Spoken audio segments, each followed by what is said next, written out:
Hello everyone. आज हम लोग कहानी सुनने जा रहे हैं कबूतर और मधुमक्खी की कहानी। एक समय की बात है कि एक जंगल में नदी के किनारे एक पेड़ पर कबूतर रहता था।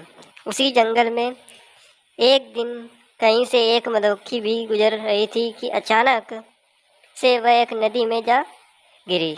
उसके पंख गीले हो गए।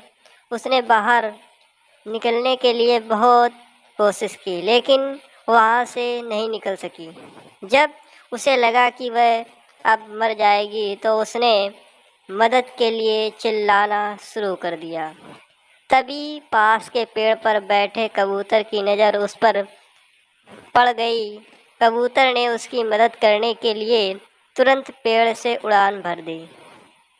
कबूतर ने मधुमक्खी को बचाने के लिए एक तरकीब सोची।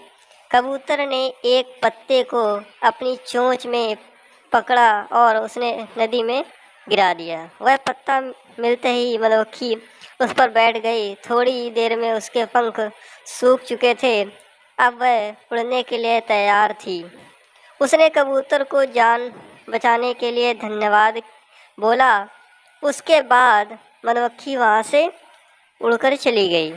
इस बात को कई दिन हो गए। एक दिन वहीं कबूतर गहरी नींद में सो रहा था और तभी एक लड़का उस पर गुलेल से निशाना लगा रहा था। कबूतर गहरी नींद में था, इसीलिए वह इस बात से अनजान था। लेकिन उसी समय वह वहाँ से एक मधुमक्खी गुजर रही थी जिसकी नज़र उस लड़के पर पड़ गई। यह वही मधुमक्खी थी जिसकी कबूतर ने जान बचाई थी। मधुमक्खी तुरंत लड़के की और उड़कर गई और उसने जाकर सीधे लड़के के हाथ पर डंक मार दिया। मधुमक्खी के काटते ही लड़का तेजी से चिल्ला पड़ा। उसके हाथ से गुलेल दूर जाकर गिरी। लड़के के चिल्लाने की आवाज़ सुनकर कबूतर की नींद खुल गई थी।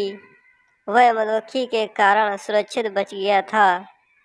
कबूतर सारा माजरा समझ गया था। उसने मधुमक्खी को जान बचाने के लिए धन्यवाद बोला और दोनों जंगल की ओर उड़ गए। कहानी से सीख। दोस्तों, हम लोग इस कहानी से सीखते हैं कि इस कहानी से ये सीख मिलती है कि हमें मुसीबत में फंसे व्यक्ति की मदद ज़रूर करनी चाहिए। इससे हमें भविष्य में इसके अच्छे परिणाम मिलते हैं। तो इस कहानी को सुनने के लिए आपका धन्यवाद। आगे आने वाली सभी कहानियों को सुनने के लिए बेल आइकन को प्रेस कर लें ताकि सबसे पहले आपको नोटिफिकेशन मिल सके। Thank you. Wish you well.